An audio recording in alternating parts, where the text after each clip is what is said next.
अस्सलामुअलैकुम वरहमतुल्लाहि वबरकातुहू। मैं सज्जाद सरफराज, फ़िज़िकल साइंस जमात नहुम का पहला सबक हमारे अतराफ़ व अकनाफ़ मादा सबक नंबर 1 के बारे में हमको पढ़ना है। ये दूसरा पार्ट है। पहला पार्ट इससे पहले की क्लास में आ चुका है। ये सबक के अंदर, आज के टॉपिक के अंदर हमारे दो छोटे टॉपिक है, सब यूनिट्स है। एजाज़ पज़ीरी और नफूस पज़ीरी के बारे में हमको आज पढ़ना है। तो एजाज़ पज़ीरी क्या होती है, इसकी कुछ मिसालें मैं आपको समझाने की कोशिश करता हूँ कि एजाज़ पज़ीरी के तसव्वुर को ठोस, मायात और गैस के अंदर किस तरह से समझाया जा सकता है। तो तजुर्बे के ज़रिए मैं आपको समझाऊंगा। एक सिरिंज होती है जो डॉक्टर इस्तेमाल करते हैं। उस सिरिंज में आप क्या कीजिए, खाली सिरिंज लीजिए। उस सिरिंज को आप क्या कीजिए, बिल्कुल खींचिए, उसके फिशारे को तो आप खींचिए। खींचने के बाद उसमें पूरी हवा उसके अंदर भर जाएगी। आप क्या कीजिए, उसके ऊपर वाला जो नली वाला हिस्सा होता है जिसको हम नोज़ल कहते हैं, उस पर आप क्या कीजिए, इस तरह से उंगली रखिए। उंगली रख के आप फिशारे को दबाना चालू कीजिए। तो आपको दबाने पर मुश्किल होगी या आसानी होगी। दबाने के बाद जब आप दबाते हैं तो उसमें जो मौजूद गैस है, हवा है, वो हवा का जो हजम है वो कम होगा या ज़्यादा होगा, यानी जो जगह घेरने का अमल था वो कम होगा, उतना ही रहेगा या ज़्यादा होगा, वो आपको करना है। ये होगा पहला। दूसरा, आप क्या कीजिए, उसी सिरिंज में आप पानी भरिए। पानी भरने के आप पानी भर के उस नोज़ल के ऊपर फिर उंगली रख के आप दबाइए। फिर पानी को दबाना आसान होगा या मुश्किल होगा, पानी उसमें से बाहर आएगा या नहीं आएगा। क्योंकि आपका नोज़ल बंद है, वो सुराख बंद है, तो आपका पानी बाहर निकलेगा या नहीं निकलेगा, आपको देखना होगा। तीसरी मिसाल, आप क्या कीजिए, एक लकड़ी के टुकड़े को अपने हाथ से दबाइए। अब आप दबाने के दौरान आपको मुश्किल होगी, आसानी होगी, लकड़ी का टुकड़ा वो दबेगा नहीं दबेगा, वो आपके ऊपर मुनसिर होता है। तीन मिसालें मैं आपके सामने समझाया। पहली मिसाल में ये बताया कि हवा को, तो आप जाहिर सी बात है कि जब आप दबाएंगे तो हवा जो होगी आसानी के साथ उसमें से पास हो जाएगी। दूसरी सूरत में मायात भी, किसी किस्म का मायात भी आपको दबाने पर बाहर नहीं निकलेगा, क्योंकि पूरा पैक होता है। लकड़ी के टुकड़े को आपको दबाना बहुत ज़्यादा मुश्किल होता है। यानी इस 3 मिसालों से एजाज़ पज़ीरी की तारीफ़ ये निकलती है कि गैसों के अंदर एजाज़ पज़ीरी की खासियत ठोस और मायात के मुकाबले में बहुत ज़्यादा पाई जाती है। एजाज़ पज़ीरी की सलाहियत, बहुत सारी गैसें हैं हमारे घरों के अंदर इस्तेमाल होने वाली गैस है। हम जो पकवान के लिए इस्तेमाल करते हैं वो कौन सी गैस है, उसका नाम है LPG, लिक्विफाइड पेट्रोलियम गैस। ये गैस हम पकवान के लिए हमारे घरों के अंदर बतौर माया हम इसके अंदर इस्तेमाल करते हैं। और एक गैस है CNG, ये कुदरती गैस है। CNG गैस को हमारी गाड़ियों में बतौर ईंधन के लिए इस्तेमाल किया जाता है। क्योंकि ये 2 गैसें हैं, एजाज़ पज़ीरी की खासियत रखती है, इसीलिए इन गैसों को एजाज़ पज़ीरी की खासियत की बिना पर छोटे छोटे सिलेंडर्स के अंदर मुख्तसर अंदाज में इनको भर लिया जाता है। तो एजाज़ पज़ीरी का टॉपिक यही था कि एजाज़ पज़ीरी की जो खासियत होती है वो गैसेस में ज़्यादा होती है, बामुकाबले मायात और ठोस के मुकाबले में। ये होगा एजाज़ पज़ीरी। अब रहा बात नफूस पज़ीरी क्या है।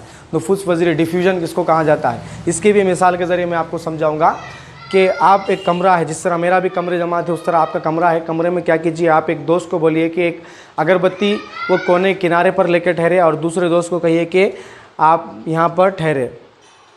आप उसको अगरबत्ती एक कोने में और आप एक कोने में ठहरिए। आपको क्या वो कोने में ठहरे हुए शख्स जिसके हाथ में अगरबत्ती है उसकी खुशबू आपको महसूस होगी या नहीं होगी? आपको वहाँ दूर तक की खुशबू महसूस नहीं होगी। आप उसको क्या कीजिए, जलाने के लिए कहिए। जलाने के बाद जैसे ही वो जलाएगा तो आपको जलाने के बाद वो खुशबू आपकी नाक को महसूस होगी। ये किस तरह से मुमकिन है? नहीं जलाए तो खुशबू नहीं, उतना ही फासला है, लेकिन जलाने के बाद आपकी नाक तक वो खुशबू महसूस हो गई। होता ये कि जब उसको जलाया जाता है तो वो जो धुआं है बुखारी हालात के अंदर, बुखारी हालत में यानी इवापोरेशन में तब्दील हो जाता, वो बुखारात बन जाता। बुखारात बन के क्या होता, वो हवा में मिल जाता, धुएं की शक्ल में मिल जाता। वो धुआं क्या होता, सरायत करते हुए आपकी नाक तक पहुंचता है, जिससे आपको उसकी खुशबू महसूस होती है। इसी खासियत को नफूस पज़ीरी की खासियत कहा जाता है। आप मायात के साथ भी ये तजुर्बा अंजाम दे सकते हैं। हम घरों के अंदर भी बाज़ मरतबा देखिए, हम कमरे में घुसते तो आपको जो सो एक किस्म की स्मेल जो हमको अच्छी नहीं लगती वो बाज़ मरतबा आ जाती है। तो आप क्या करते हैं, उस स्मेल को दूर करने के लिए डिओड्रेंट का इस्तेमाल करते हैं। डिओड्रेंट आप ऐसा हवा में मारते हैं तो सारे कमरे में वो सरायत कैसे कर जाता। तो गैसों की खासियत ये होती है कि वो बुखारी होने के बाद, इवापोरेशन होने के बाद उसके सालेमात ऐसे होते हैं कि धुएँ के अंदर जो हवा हम सांस लेने के लिए इस्तेमाल करते हैं, वो हवा के अंदर इतनी जल्दी सरायत कर जाती है कि वो पूरे कमरे तक उसके सालेमात फैल जाते हैं, जिसकी वजह से वो खुशबू हमको इतनी जल्दी महसूस होती है। ये हो गया गैसों में नफूस पजीरी। अब दूसरी मिसाल मैं आपको देता हूँ। आप मायात में नफूस पजीरी की मिसाल को किस तरह से बयान करेंगे। आप क्या कीजिए, एक इस्तेवाना लीजिए। एक इस्तेवाने के अंदर आप क्या कीजिए, थोड़ा सा पानी डाल लीजिए। इतना यहाँ पर हमने पानी डाल लिया, इसके ऊपर इसके अंदर पूरा पानी मिला लिया हमने। पानी के बाद क्या कीजिए, आप कोई कलर, नीला या लाल कलर, किसी भी किस्म के कलर को आप इस पानी के अंदर मिला लीजिए। या कोई महलूल, जैसा कि एक महलूल का नाम मैं यहाँ पर लिख रहा हूँ, पोटाशियम परमैंगनेट इसका फार्मूला है। ये पोटाशियम परमैंगनेट, इस महलूल को आप पानी के अंदर मिला लीजिए। पानी के अंदर मिलाने के बाद आप देखेंगे कि जैसे ही उसको पानी के अंदर मिलाया गया, पानी का जो कलर हो गया वो बिल्कुल चेंज हो जाता। पानी का कलर जो होता वो जामुनी रंग का कलर हो जाता। तो ये किस तरह से मुमकिन हुआ। तो इस तजुर्बे से हम कह सकते हैं कि मायात में भी मायात भी एक दूसरे मायात में सरायत कर जाते हैं। तो मायात के अंदर भी नफूस पजीरी का अमल होता है। ठोस के साथ नफूस पजीरी का अमल किस तरह से होता है। अब इसी इस्तेवाने के अंदर और एक इस्तेवाना लीजिए, आप इस तरह का इस्तेवाना लीजिए और एक इस्तेवाने के अंदर आप क्या कीजिए, पानी लीजिए। पानी में क्या कीजिए, अब हम चूँकि माए के अंदर माया मिलाए थे, इसके ख़तरे मिलाए थे, इस महलूल के आप माए महलूल के ख़तरे मिलाए थे पोटाशियम परमैंगनेट के। लेकिन अब यहाँ पर हमको पोटाशियम परमैंगनेट का ठोस खल में मिलानी है, यानी हमको ठोस लेना है। यहाँ पर आप क्या कीजिए, चंद खलमें इसके अंदर इस तरह से शामिल कर लीजिए। थोड़ी देर के बाद जब आप उसको शेक करेंगे, हिलाएंगे, तो आप देखेंगे कि इसका रंग भी क्या हो जाता, चेंज हो जाता। मतलब ये कि ठोस भी मायात के अंदर नफूस पजीरी की सलाहियत रखता है। नफूस पजीरी की सलाहियत गैसों में भी पाई जाती है, मायात में भी होती है और ठोस में भी होती है। लेकिन इन तीनों के एतबार से अगर हम देखें तो मायात के अंदर नफूस पजीरी की सलाहियत या सलाहियत बहुत ज़्यादा होती है बामुकाबले गैस और ठोस के। गैसों का गैस में, मायात का मायात में, ठोस का मायात के अंदर नफूस पजीरी की सलाहियत या नफूस पजीरी की खासियत पाई जाती है। अब चूँकि गैसों के अंदर नफूस पजीरी की सलाहियत पाई जाती है तो मैं आपको दो गैसों के नाम बोलूँगा। एक गैस है CO2 कार्बन डाइऑक्साइड और एक है O2 ऑक्सीजन। ये दो गैसेस है, ये दो गैसेस भी नफूस पजीरी की खासियत रखती है और खासियत रखती है तभी ये हमारे जिस्म के अंदर दाखिल होती है और ख़ारिज होती है।